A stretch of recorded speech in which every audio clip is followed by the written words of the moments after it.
جگ دیا تاج ورا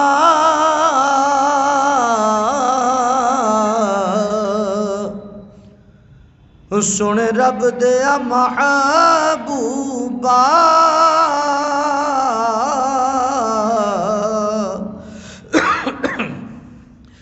سن رب دیا محبوبا جم مار کے کملی دی کد خواب چیا سانول دو جگ دی شاہیدہ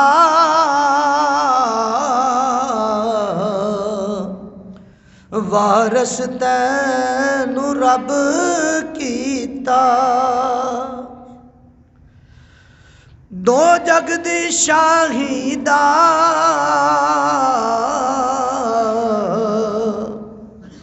وارث تینو رب کیتا ہن غوث کتب سارے تیرے درد گدا سانول انداز ایہو ساڈا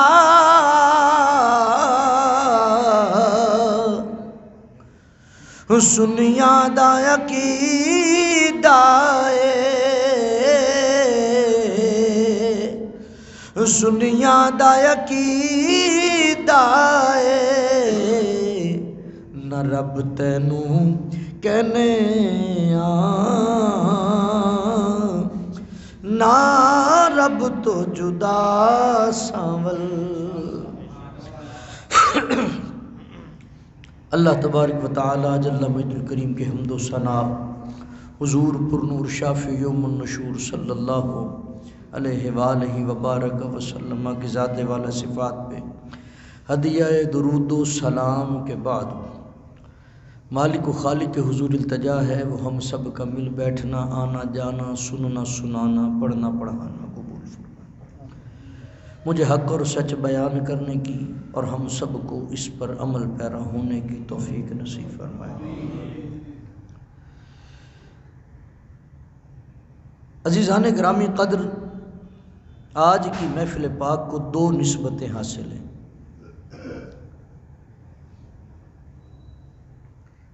ایک غوث سمدانی شہباز لامکانی الشیخ حضرت سید عبد القادر جیلانی الحسنی والحسینی رضی اللہ تعالیٰ عنہ ورحمۃ اللہ تعالیٰ علیہ ایک ان سے نسبت ہے اور ایک ان کے نانا سے نسبت ہے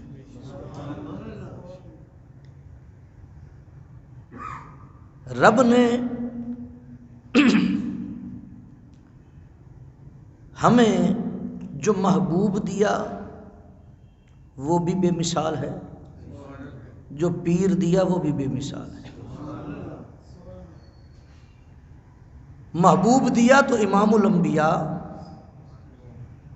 محبوب دیا تو امام الانبیاء اور پیر دیا تو امام الاولیاء گھرانہ ایسا کہ اگر حضور علیہ السلام کے ایک بال کا بھی ذکر کریں تو اس کے لیے بھی دفتر درکار ہے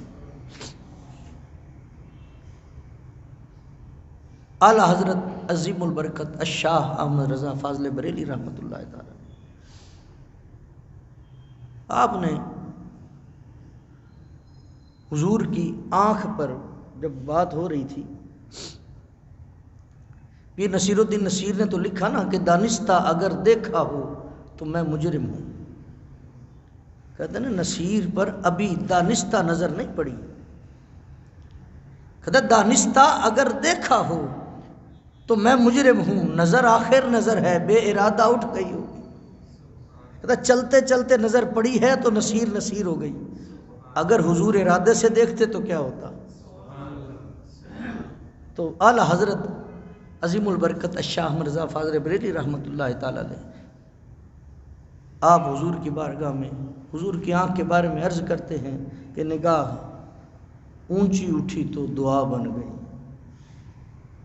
حضور کو اللہ نے ایسی نگاہ عطا کی قدر حضور نے آسمان کی طرف دیکھا تو دعا کا جنم وہاں سے ہوا ہے. لوگوں کی خبر ہی دعا کی تب ہوئی جب حضور نے آسمان کی طرف نظر اٹھائی. نگاہ نیچی جھکی تو حیا بن گئی، نگاہ ترچھی پھری تو ادا بن گئی.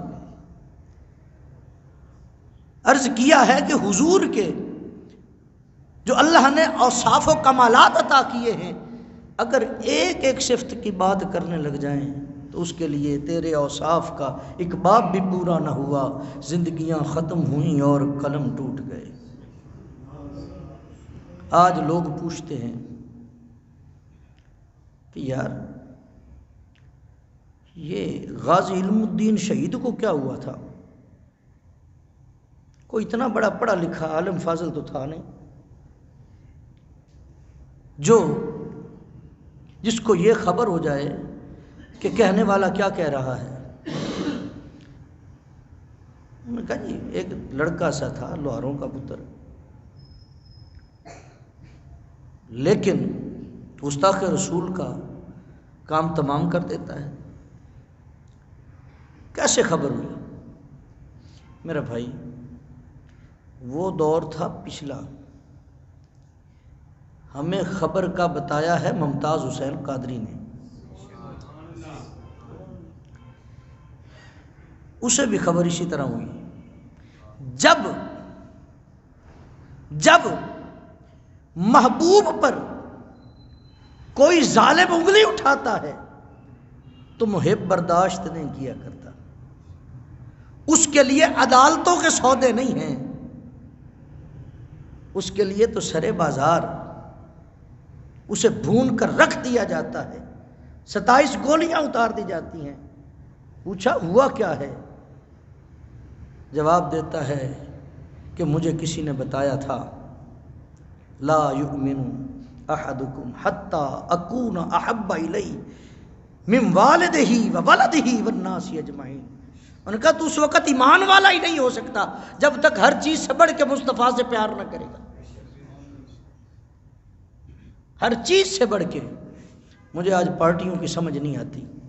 کہتے جی یہ ابھی کل حالانکہ بہت بڑا ڈرامہ ہوا، ہو سکتا ہے کئیوں کو میری بات سے اعتراض ہو کہ مجمع کو بڑھانے کے لیے یہ سارا ڈرامہ کیا گیا، لیکن جو حضور کی عزت کے لیے نکلے تھے ان پر گولیاں کس لیے برسائی گئیں ساری دنیا نے دیکھا ہے. آج تک مانتے ہیں؟ نہیں مانتے. لیکن ان سے پوچھو وہ جو حضور کی عزت کے لیے نکلے، انہوں نے کہا ہم نہیں جانتے خادم حسین رضوی کون ہے، ہم یہ نہیں جانتے. انہوں نے کہا وہ لوٹ لے گا تم سے ووٹ حضور کے نام پر لے گا اور اپنا فائدہ اٹھائے گا. اس کا ہمیں نہیں پتا، ساری زندگی روٹی کپڑا مکان پر ووٹ دیتے آئے ہیں. آج اگر کسی نے حضور کے نام پہ مانگا ہے کل قیامت کے دن کہیں گے تو صحیح نا، اگر حضور کے نام پہ کچھ مانگا تھا تو ہم نے دیا ہے. عزیزان گرامی قدر، اس وقت تک تم ایمان والے نہیں ہو سکتے. آپ تمام سلاسل کو اٹھا کر دیکھیں، تمام سلاسل کو. صوفیاء نماز روزے کے بعد تعلیم کیا دیتے ہیں؟ آپ کا کیا خیال ہے کہ وہ آپ کو یہ تعلیم دیں گے جس طرح آج کل صوفیاء کا ہمارے میں معیار بن چکا ہے؟ حالانکہ صوفی ایسا نہیں ہوتا، معیار بدل گیا ہے. آج ہمیں نمبر چاہیے. ہم جا رہے ہیں فٹ پاتھ پر بیٹھے ہوئے کے پاس، کوئی لباس اس کے جسم پر نہیں ہے، یا بالوں میں مٹی اٹی ہوئی ہے اور اتنی اتنی لٹیں بنی ہیں جس نے زندگی میں خیال غسل نہیں کی، باقی حاصل نہیں کی. ہم اس کو اللہ کا ولی بنا کے بٹھا رہے ہیں. جس طرح وہ نوری بوری سرکار، زمانے کا جاہل آدمی، پلید آدمی، ہم نے اس میں شریعت کا کون سا تقاضا دیکھا؟ کون سا تقاضا دیکھا؟ ہم نے معیار یہ بنا لیا کہ شاید یہ ولی ہے. ایسی بات نہیں، اور نہ ہی ولایت کسی کی وراثت ہے، کسی پیر کی یہ وراثت بھی نہیں ہے کہ اس کا کوئی بھی بیٹا اٹھے اور گدی نشین ہو جائے اور کہے جی جیسے کمالات میرے باپ کے پاس تھے ویسا کمال میرے پاس بھی ہے، میں اس کا مالک ہوں۔ یہ جھوٹ ہے۔ حضرت غوث سمدانی، شہباز لامکانی، الشیخ حضرت سید عبد القادر جیلانی، الحسنی والحسینی، آپ جب خطاب فرماتے تو جیسی آواز پہلے کو آتی ایسی ہی آخری کو آتی۔ 70,000 کا مجمع ہوتا ہے، 70,000 کا مجمع۔ یہاں پہ جس کی مسجد میں 2,000 نمازی ہو نا، وہ لوگوں کو سینہ ٹھوک کے کہتا ہے کہ 2,000 بندہ ساڑھی مسجد جمعہ پڑھتا ہے، اور غوث سمدانی کے پیچھے 70,000 بندہ جمعہ پڑھنے والا۔ آپ کے صاحبزادے سیدی عبد الرزاق، آپ بڑے فاضل تھے، آپ نے 1.5-2 گھنٹے بڑی دلیلوں کے ساتھ گفتگو کی، لوگوں نے نعرے شعرے لگائے اور بات ختم۔ غوث سمدانی مائک پر تشریف لاتے ہیں، آپ تشریف لاتے ہیں، مائک کا تو دور نہیں تھا، آپ تشریف لاتے ہیں، آپ کہتے ہیں کہ کل اس کی والدہ نے میرے لیے حلوہ بنایا اور وہ بلی کھا گئی۔ کئی لوگوں نے کپڑے پھاڑ لیے، کئی بے ہوش ہو گئے، کئی کو چیخ پکار۔ انہوں نے کہا ابا جی یہ کیا بات ہے؟ میں نے قرآن و حدیث پڑھ کے دلائل کے ساتھ گفتگو کی ہے اور ان پر سوائے نعروں کے اور اثر کوئی نہیں ہوا، آپ نے تو بات ہی اتنی کی ہے۔ انہوں نے کہا بیٹا اس بات میں بھی ایک بات ہے، جب وقت آئے گا تو تمہیں یہ بات سمجھ آئے گی۔ پھر ایک وقت ان کی زندگی میں آیا کہ جب وہ گفتگو کرتے تو لوگوں پر وجع طاری ہو جاتا، لوگوں پر بے خودی طاری ہو جاتی۔ یہ ایسے نہیں آتا جب تک کہ یہ رابطہ حضور کے ساتھ اتنا گہرا نہ ہو جائے کہ اس کے درمیان کوئی اور چیز حائل نہ ہو۔ پھر انوار جو نکلتے ہیں، پھر وہ انوار ڈائریکٹلی دل پر اثر کرتے ہیں، ڈائریکٹ دل پر اثر کرتے ہیں۔ لوگوں کو کیا پتا اہل اللہ کی مجالس میں ہوتا کیا ہے؟ کیا وہ بہت جبے کبے کے ساتھ پیر بنتا ہے؟ نہیں، ایسی قطعاً بات نہیں ہے۔ جبے کبے کا ولایت سے کیا تعلق؟ لیکن اگر جبہ پہنتا ہے تو اس کا حسن ہے، اس کا حسن ہے، لیکن اس لیے نہیں کہ وہ جبہ پہنتا ہے تب ولی ہے، نہ ایسی بات نہیں ہے۔ ہم نے تو فرید العصر کو دیکھا، فرید العصر کو دیکھا کہ بیٹھے نگاہ کی تاب نہیں لا سکتے تھے، بیٹھے نگاہ کی تاب نہیں لا سکتے تھے۔ آپ آنکھ بھر کے دیکھتے اگلے کی کیفیت بدل جاتی، اپنی آنکھوں سے دیکھا ہے۔ اور عام دیکھنے والا یہی دیکھ رہا ہے کہ وہ ہمارے جیسا ہے، اس کی بھی ویسی آنکھیں، ویسی زبان، ویسے ہاتھ پاؤں، وہ یہی دیکھ رہا ہے، اسے نہیں پتا اس کے پیچھے کیا ہے۔ ایک آدمی بولا یہاں سے مدینہ شریف گیا سلام کے لیے، سلام کے لیے مدینہ شریف پہنچا، پہنچ کر اس نے ایک فقرہ کہا، اس کی اپنی لذت تھی۔ ان کا لوگو جانتے ہو کہاں آئے ہو؟ اگر آج سے 1450 سال پہلے تم ایمان کی حالت میں یہاں آئے ہوتے تو صحابی ہوتے۔ یہ وہ جگہ ہے، یہاں پر اس احتیاط سے چلنا، یہ شہر نبی ہے، اونچا سانس بھی نہ لینا، اونچا سانس بھی نہ لینا۔ 1000 بار بشویم بدہن مشت و گلاب گر تورا نام بگفتن کمال بے ادبی۔ ان کا حضور کا نام، حضور کی بارگاہ، حضور کی بارگاہ۔ تو ہم نے اس اللہ کے ولی سے سیکھا کیا؟ اس نے ساری زندگی کیا کیا؟ 93 سال کی عمر تک، 93 سال کی حدیث پڑھاتے میں نے بہت سب کو دیکھا، لیکن جو میں نے فرید العصر کو دیکھا اس کی مثال مجھے آج تک کہیں نہ ملی۔ جب حدیث پڑھاتے ہوئے حضور کا ذکر آتا، آنکھیں نم ہو جاتی، کوئی نعت سنانا شروع کر دیتا، آپ پر بے خودی طاری ہو جاتی، اور کئی دفعہ تو اتنی دیر ہوتی کہ روتے روتے لوگ چپ کروانے والے اور ان کو خود خبر ہی نہیں کہ ہو کیا رہا ہے۔ اور مجھے بتائیں، جو مرید پاس بیٹھے ہوں گے، جو آگے لاکھوں کا، ہزاروں کا، لاکھوں کا مجمع دیکھ رہا ہے، اسے سمجھ نہیں آ رہی کہ ہمارا بابا کس کے لیے مچل رہا ہے۔ ہمارا بابا یہاں پہ اماں کا نام تو لیا نہیں، ابا کا نام تو لیا نہیں، اور کسی بات کا ذکر نہیں کیا۔ یہ ذکر ہوا کس کا ہے کہ جب کسی نے کلام پڑھا کہ اج سکھ متراں دی ودھیری ہے، کیوں دلڑی اداس گھنیری ہے، لوں لوں وچ شوق چنگیری ہے، اج نینا لائیاں کیوں جڑیاں، مکھ چند بدر شاشانی ہے، متھے چمکے لاٹ نورانی ہے، کالی زلف تے اکھ مستانی ہے، مخمور اکھیں ہن مد پریاں۔ اب یہ تو وہی جانتا ہے نا جو اس پہ لوٹ پوٹ ہو رہا ہے۔ آپ نے ایک دن کلام لکھا، طیبہ والیا دل برا مہربانا، ساتھے کرم کمایا ہی بھلا ہوئی، نہیں سی جاندا جگ وچ کوئی سانو، ککھوں لکھ بنایا ہی بھلا ہوئی۔ ان کا حضور یہ بھلا ہوئی جو ہے، ہم پڑھتے تھے وہاں پہ اس وقت، یہ بھلا ہوئی کی بات سمجھ میں نہیں آئی۔ یہ بھلا ہوئی، یہ تو دروازے پر کھڑا ہوا جو بھکاری ہے، سوالی ہے، وہ صدا لگاتا ہے گھر کے بعد کہ بھلا ہوئی۔ تو بابا جی نے بہت پیار فرمایا، کہتا تمہیں کیا خبر، کیا ہم حضور کے کمی نہیں ہیں، حضور کے دربار کے منگتے نہیں ہیں؟ بھلا ہوئی اس لیے کہہ رہے ہیں کہ اتنے میں رحمت کا سمندر، کرم کا سمندر جب جوش مارے گا، ہمیں بھی چند قطرے عطا ہو جائیں گے۔ ہر چیز سے بڑھ کر مصطفیٰ سے پیار، ہر چیز سے بڑھ کر۔ شیخ عبدالحق محدث دہلوی رحمۃ اللہ تعالی علیہ حضور کے روضہ اقدس پر اپنی داڑھی مبارک سے وہاں پہ جھاڑو دیا کرتے ہیں۔ یہ بھی محبت کا انداز ہے، محبت کا انداز ہے۔ ایک دن جلوہ گری حضور فرماتے ہیں، فرماتے عبدالحق ہندوستان چلا جا، وہاں پہ جا کے میری حدیث کا درس پڑھا،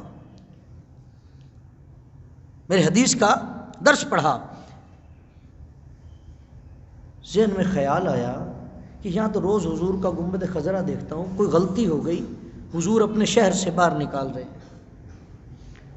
سارا دن روتے گزر گیا، رات روتے گزر گئی، رات کے ایک پہر آنکھ لگی، پھر حضور کی جلوہ گری ہو گئی، پھر حضور نے کرم فرما دیا۔ آپ فرماتے ہیں عبدالحق یہاں تو روز گنبد خضرا دیکھتا ہے، ہندوستان چلا جا، تو پڑھا میری حدیث، جب تیرا دل چاہے، جب تیرا دل چاہے آنکھیں تو بند کر لینا، دیدار ہم کروا دیا کریں۔ جو حضور کے روزے پر داڑھی سے جھاڑو دے رہا ہے، یہ محبت نہیں ہے؟ یہ محبت نہیں ہے؟ عزیزان گرامی قدر، اگر اس طرح یہ ذکر چھیڑتے چلے جائیں، یہ ذکر چھیڑتے چلے جائیں، بہت دور تک جائے گا۔ دو باتیں سی کر کے میں نے سوا پہ تقریر کو ختم کرنا ہے۔ حضرت عمر فاروق رضی اللہ تعالی عنہ، آپ جلوہ گر ہیں، دو صاحب آتے ہیں، ایک منافق ہے اور ایک کافر ہے، کہتے ہیں جی فیصلہ آپ سے کروانا ہے۔ ساری بات حضرت عمر کو سنا دیتے ہیں۔ پیارے عمر ساری بات سننے کے بعد اب وہ جو کافر ہے وہ کہتا ہے آپ سے پہلے اس کا فیصلہ آپ کے نبی کر چکے ہیں، میرے حق میں کر چکے ہیں۔ پیارے عمر جلال میں آئے، اندر تشریف لے گئے، تلوار نکالی، تلوار لا کے اس منافق کا سر تن سے جدا کر دیا، اور ساتھ ایک تاریخی فقرہ کہا کہ جس کو مصطفیٰ پر یقین نہیں ہے نا، اس کا فیصلہ عمر کی تلوار کرتی ہے، اس کا فیصلہ عمر کی تلوار کرتی ہے۔ عزیزان گرامی قدر، یہ محبت کا انداز ہے. یہ آداب سکھائے کس نے؟ یہ حضور کی محبت نے سکھائے ہیں. یہ صرف صحابہ میں، آپ میں ہی نہیں، یہ تو پیچھے نبیوں میں بھی حضور سے محبت کے انداز جدا گانا تھے. کہ تعمیر کعبہ ہے، تعمیر کعبہ جب ہوئی، پیارے ابراہیم خلیل اللہ علیہ السلام آپ دعا کے لیے ہاتھ اٹھائے. کئی آج بھی دعا کے منکر ہیں، یار اگر رب سے نہیں مانگیں گے تو کس سے مانگیں گے؟ اس نے کوئی منع کیا ہے کہ اتنی بار مانگو اتنی بار نہ مانگو؟ خیر بات اور طرف چلی جائے گی. دعا کے لیے ہاتھ اٹھائے، پہلی دعا کی، دوسری دعا کی. اب روح کی پرواز، جب نبی کے روح کی پرواز بلندی پر گئی نا، تو سامنے میم ہا اور میم دال لکھا نظر آیا. مستی آ گئی، قرار آ گیا. خلیل بھی جانتے ہیں یہ وہی ہے جو سب سے پہلے بلا کہنے والا تھا. یہ اللہ کا حبیب ہے، وجہ تخلیق کائنات ہے. اب پیارے خلیل عرض کرتے مالک تجھ سے کعبے کی مزدوری کچھ نہیں چاہتا. مالک فرماتا ہے یار خلیل مانگ، یاروں سے مانگ لیا کرتے، مانگ تو صحیح، پکا کر رہا ہے. مالک نہیں کچھ نہیں مانگتا. نہیں مانگ. مالک اگر دینے پر آیا ہے، جو مانگوں گا دے گا. خلیل مانگ تو صحیح. ان کا پھر یہ دے دے جو یہ رکھا ہے، پھر یہ دے دے.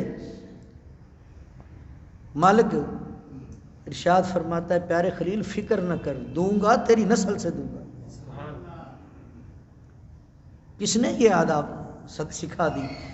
آدم صفی اللہ علیہ السلام. توبہ قبول نہیں ہو رہی تو کئی دفعہ نا بندہ جب کسی معاملے میں یعنی رو رہا ہے یا کچھ غم کی کیفیت میں ہے تو ایک وقت تھوڑا سا ٹھہراؤ کا آتا ہے. وہ جو ٹھہراؤ کا وقت آیا تو ذہن میں آیا کہ اے آدم اس کے وسیلے سے کیوں نہیں مانگتا؟ وہ جب تو نے آنکھ کھولی تھی تو رب کے نام کے ساتھ جس نام کو دیکھا تھا،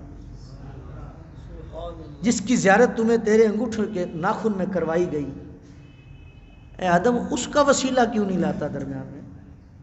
جیسے ہی حضور کا وسیلہ پیش کیا ویسے ہی دعا کو مستجاب قرار دے دیا گیا. پوچھا آدم تمہیں کیسے خبر؟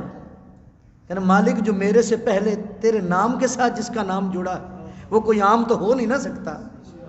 تو یہ محبت کے انداز صرف وہیں تک نہیں ہے. یہ آدم علیہ السلام، فرشتے اور دیگر. اب جبریل امین کو جب معراج کی رات کہا گیا کہ جبریل جا جنت سے براق لے کر جا، رب خود بھی تو حکم فرما سکتا ہے کہ فلاں براق ہے میرے محبوب کی سواری ہے اسے لے جا. فرمایا جبریل تو جا کے پسند کر میرے محبوب کے لیے جو براق. اب جبریل کو کیوں کہا گیا؟ اب جبریل بار بار حضور کی بارگاہ میں آنے جانے والا خادم، جبریل کو کیوں کہا گیا؟ وہ بھی تو مزاج آشنائے مصطفیٰ ہے، مزاج آشنائے مصطفیٰ ہے. براقوں نے اپنے آپ کو تیار کیا ہے، سجایا ہے، سنوارا ہے، لیکن ایک براق ایک کونے میں منہ دے کے رو رہا ہے حضور کی محبت میں کہ میرا نصیب کہاں کہ امام الانبیاء کی سواری بنوں، امام الانبیاء کی. بس یہی ادا تھی جو پسند آ گئی، یہی ادا تھی پسند آ گئی. کہا تجھے مبارک ہو، حضور کی سواری کے لیے تجھے پسند کر لیا گیا ہے. عزیزان گرامی قدر، یہی آگے سلسلہ انبیاء میں رہا، صحابہ میں، اور پھر یہی سلسلہ اولیاء میں چلا. لوگ سمجھتے ہیں کہ شاید اولیاء کا کوئی وکھرا قانون ہوتا ہے، بے نمازی پیر کوئی پیر نہیں، کوئی پیر نہیں. شریعت کا تارک پیر کوئی پیر نہیں، کوئی پیر نہیں. دعوت اسلامی میں انہوں نے بڑا کام کیا، سیفیہ سلسلہ نے بڑا کام کیا. ایک کام جو جوانوں کو پکڑا، جوانوں کو پکڑا. ایک نے قرآن و حدیث کی تعلیم پر لگا دیا، ایک نے اللہ کے ذکر پر لگا دیا. ماشاءاللہ داڑیاں ہیں، سر پہ امامہ شریف ہے، ہاتھ میں تسبیحاں ہیں. ہم نے ان لوگوں کو پہلے دیکھا تھا جب ان کے داڑھی بھی نہیں ہوتی تھی، مختلف قسم کے افعال میں وہ مصروف رہتے تھے، لیکن جب نسبت ہو گئی اللہ کے بندے سے، مدینے والے سے پوچھا داڑھی کس لیے لکھی ہے؟ انہوں نے کہا میرے مصطفیٰ کی سنت ہے۔ اس نے یہ نہیں کہا مجھے پیر نے کہا ہے داڑھی رکھ، یہ نہیں کہا، انہوں نے کہا نہیں میرے مصطفیٰ کی سنت ہے۔ انہوں نے کہا یہ کیا ہے؟ انہوں نے کہا میرے مصطفیٰ کی سنت ہے ماما، میرے مصطفیٰ کی سنت ہے۔ جب داڑھی رکھے گا، ماما شریف باندھے گا، باوضو رہے گا، تسبیح چلتی رہے گی، مجھے بتائیں نماز قضا ہوگی؟ نہیں ہوگی۔ تو عزیزان گرامی قدر، ہمیں یہی میسج ملتا ہے۔ آج کی محفل پاک کا یہ جو میسج ہے اس کو عام کریں۔ اور آخری بات کہہ کے بات کو میں ختم کروں گا۔ حضور غوث سمدانی جن کے ہر مہینے ہم 11ویں شریف کا ختم شریف دلاتے ہیں، اس مہینے بڑی 11ویں شریف، یہ وہ ہستی ہیں کہ جب آپ کی ولادت ہوئی تو چاند کا مسئلہ بنا کہ نظر آیا کہ نہیں؟ ان کا سیداں دے گھر پتر ہویا ہے، انہوں جا کے تکو، اگر تو وہ دودھ پیے تو سمجھ لینا کہ ابھی چاند نظر نہیں آیا، اور اگر وہ دودھ نہ پیے تو سمجھ لینا چاند نظر آیا ہے۔ وہ چھوٹے سے بچے کو کس نے بتایا؟ یہ وہ رسولی نسبت ہے کہ اللہ نے پیدائشی عقلی بالغ بنا کر بھیجا کہ دنیا کو آتے ہی وہ رستہ دکھائیں جس کی دنیا کو ضرورت ہے۔ سفر پہ ہیں، چور حملہ کرتے ہیں، جس لباس میں 40 دینار موجود ہیں، تلاشی لی جاتی ہے، کچھ نہیں نکلتا۔ پوچھا بچے تیرے پاس کچھ ہے؟ تیرے پاس کچھ ہے؟ انہوں نے کہا جی 40 دینار ہے۔ انہوں نے کہا پھر تلاشی لی، اپنے سردار کے پاس لے گئے۔ انہوں نے کہا جی بچہ ہے، کہتا ہے میرے پاس 40 دینار ہیں۔ تلاشی لیتے ہیں، کچھ نہیں نکلتا۔ آپ نے فرمایا میری اماں نے کپڑوں میں سی دیے تھے، میری اماں نے کپڑوں میں سی دیے تھے۔ انہوں نے کہا تو خاموش رہ جاتے، ہمیں کون سا ملے تھے کہ جو ہم لے جاتے؟ بتایا کیوں؟ انہوں نے کہا جب آپ نے پوچھا تو گھر سے چلتے ہوئے اماں نے کہا تھا پتر جھوٹ نہ بولیں، پتر جھوٹ نہ بولیں، بس ماں سے کیا وعدہ نبھا رہا۔ اور عزیزان گرامی قدر، پھر وہ وقت آیا کہ جب آپ اپنے مسند پر بیٹھے ہیں، آپ مسند پر بیٹھے ہیں، ایک طوطے کو پنجرے میں لایا جاتا ہے۔ آپ طوطے کو فرماتے ہیں آج تجھے کلمہ پڑھنا نہ سکھا دوں؟ آج کلمہ پڑھنا نہ سکھا دوں؟ آپ فرماتے ہیں پڑھ لا الہ، پڑھانے والا غوث وقت ہو، غوث العظم ہو، پڑھانے والا غوث اعظم ہو۔ اور آگے وہ جانور، ابھی میں انسان کی بات نہیں کر رہا، میں جانور کی۔ 70,000 بندہ تو جمعے میں ہوتا تھا۔ جیسے لا الہ الا طوطے نے کیا تو دائیں طرف سے پنجرہ ٹوٹ گیا۔ الا اللہ ہو، جب دوسری ضرب لگائی تو بائیں طرف سے بھی پنجرہ ٹوٹ گیا۔ طوطا آزاد ہو کر ٹہنی پر جا بیٹھا۔ آپ فرماتے ہیں اپنے اہل مجلس سے کہ اگر کلمہ پڑھنا سیکھنا ہے تو اس طوطے سے سیکھ لو، کہ تمہارا جسم اور تمہاری روح تمہارے جسم سے آزاد ہو جائے، پھر وہ جب چاہے، جہاں چاہے، جیسے چاہے وہ جا بھی سکتی ہے، وہ آ بھی سکتی ہے۔ پھر غوث سمدانی اگر ایک وقت میں 72 جگہ جلوہ گری فرما سکتے ہیں، اس کی وجہ یہی ہے، اس کی وجہ یہی ہے کہ روح جو ہے وہ جسم میں قید نہیں، جسم میں رہتی ہے۔ ہماری روحیں ہمارے جسم میں قید ہیں۔